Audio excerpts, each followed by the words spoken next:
अस्सलामुअलैकुम friends and welcome to Rizwan info TV. दोस्तों, internet ने हमारी दुनिया को समेट कर रख दिया है। इंटरनेट की वजह से हम एक दूसरे से आसानी कनेक्ट कर सकते हैं, चाहे फिर हम दुनिया के किसी भी कोने में मौजूद हों। इस इंटरनेट का एक बहुत बड़ा सतून यूट्यूब है, जिस पर आप ये वीडियो देख रहे हैं। दुनिया भर से रोजाना सैकड़ों लोग वीडियोस यूट्यूब पर अपलोड करते हैं, जिसको हम एक क्लिक करके देख सकते हैं। YouTube की एक और अच्छी बात यह है कि यहाँ लोग अपना टैलेंट बआसानी पूरी दुनिया तक पहुँचा सकते हैं। दुनिया का एक बहुत बड़ा पॉप स्टार जस्टिन बीबर भी दरअसल YouTube पे वीडियोस बनाकर हिट हुआ था। लेकिन YouTube की शुरुआत कैसे हुई? दोस्तों, YouTube को 3 लोगों ने मिलकर शुरू किया। इन तीनों लोगों का नाम शैड हेडले, चीफ चंद और जावेद करीम है। तीनों पेपाल नामी कंपनी में मुलाजिम थे। बहुत कम लोगों को पता है कि YouTube दरअसल एक डेटिंग वेबसाइट के तौर पर शुरू हुई थी और तीनों लोगों का मकसद ये था कि YouTube पर लोग अपनी वीडियोस अपलोड करें और अपने बारे में बताएं और ये भी बताएं कि इन्हें किस तरह के लोगों में दिलचस्पी है। इस डेटिंग वेबसाइट के आइडिया को लेकर YouTube 14 फरवरी 2005 को रजिस्टर्ड किया गया। ये आइडिया इतना काम न कर सका और लोगों ने YouTube पर हर तरह की वीडियोस अपलोड करना शुरू कर दी। इस तरह YouTube एक डेटिंग वेबसाइट के बजाय एक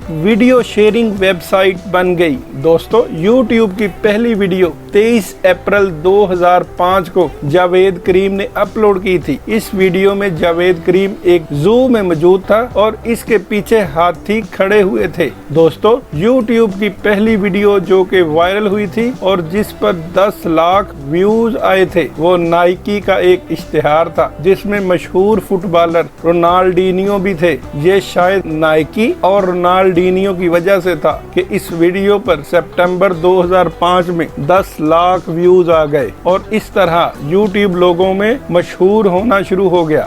2006 की शुरुआत में YouTube वर्ल्ड वाइड वेब पर सबसे तेजी से ग्रो करने वाली वेबसाइट बन चुकी थी। जुलाई 2006 में तो YouTube पर रोजाना 100 मिलियन व्यूज आना शुरू हो गए थे। YouTube को इस वक्त दुनिया की 15वीं मशहूर तरीन वेबसाइट भी कहा गया था। YouTube के मशहूर हो जाने के बाद बहुत सी कंपनीज इसको खरीदने के लिए तैयार हो गईं। 9 अक्टूबर 2006 को YouTube को गूगल ने 1.6 अरब डॉलर्स का खरीद लिया। ये गूगल का एक बहुत बड़ा फैसला था, लेकिन YouTube की पॉपुलैरिटी को देखकर ये एक बेहद अच्छा फैसला साबित हुआ। इस वक्त YouTube के पास 65 लोग काम कर रहे थे। YouTube के फाउंडर शैड हेडले और चीफ चंद को इन पैसों का बहुत बड़ा हिस्सा मिला, जबकि जावेद करीम को छोटा सा हिस्सा मिला, क्योंकि जावेद करीम ने अपनी पढ़ाई की वजह से YouTube में एडवाइजर की हैसियत से काम करने को तरजीह दी थी, जिसका बाद में इसको अफसोस जरूर हुआ होगा। दोस्तों,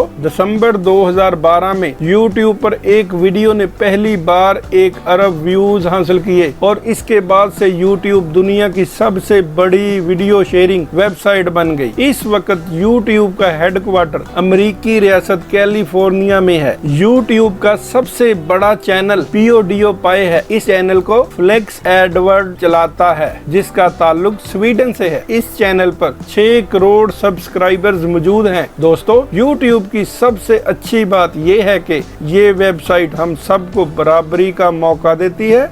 हम सब के लिए एक अपलोड का बटन मौजूद है, जिसको हम सब इस्तेमाल कर सकते हैं। मैं जानता हूं कि इस वक्त YouTube के लॉज थोड़े से सख्त हो गए हैं, जैसा कि आपकी मोनेटाइजेशन तब तक एक्टिव नहीं हो सकती जब तक आपके पास 4000 घंटे का वॉच टाइम ना हो और आपके पास 1000 सब्सक्राइबर्स ना मौजूद हों। लेकिन अगर आप सब्सक्राइबर्स और वॉच टाइम का सोचे बगैर मेहनत से अच्छा कंटेंट अपलोड करते रहेंगे, तो यकीन करें आप खुद ब खुद अपनी मंजिल तक पहुंच जाएंगे। मुझे उम्मीद है कि आपको ये वीडियो पसंद आई होगी। अगर पसंद आई हो तो मेरी वीडियो को लाइक करें, शेयर करें और मेरे चैनल रिजवान इन्फो टीवी को सब्सक्राइब करना मत भूलिएगा और मेरी वीडियोस को फेसबुक और व्हाट्सएप पर भी शेयर किया करें। मिलते हैं नेक्स्ट वीडियो में। अल्लाह हाफिज।